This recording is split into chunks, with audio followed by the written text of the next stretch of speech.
9000 ans avant notre ère, une civilisation si puissante car elle défiait les dieux aurait été engloutie en une seule nuit. Mythe pour enfants ou réalité historique cachée? Bienvenue sur Mythe Enigma. Aujourd'hui, on ne va pas juste raconter une légende. On va chercher les preuves.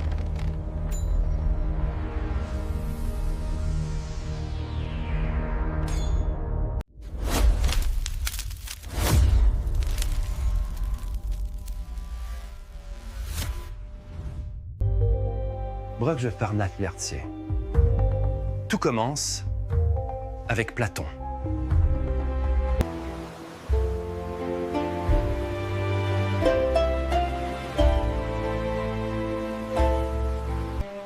Dans ses textes, le Timée et le Critias, il décrit une île au-delà des colonnes d'Hercule, Gibraltar. Une puissance militaire immense, riche en or et en orichalque.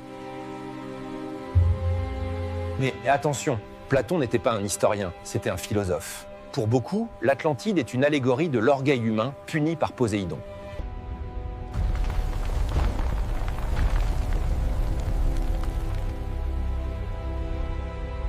Et si l'Atlantide, c'était la civilisation minoenne? En 1600 avant Jessé, l'île de Terra explose. C'est l'une des plus grandes éruptions de l'histoire de l'humanité. Le monde brûle!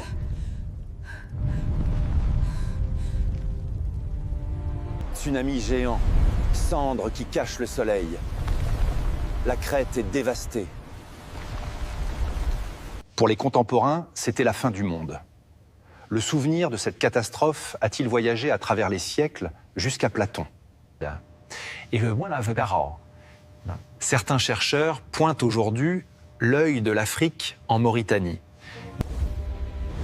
Une structure circulaire massive qui correspond étrangement aux dimensions données par Platon. Coïncidence géologique ou cité perdue phare? L'Atlantide est peut-être un mélange de plusieurs traumatismes historiques transformés en mythes par la puissance des mots.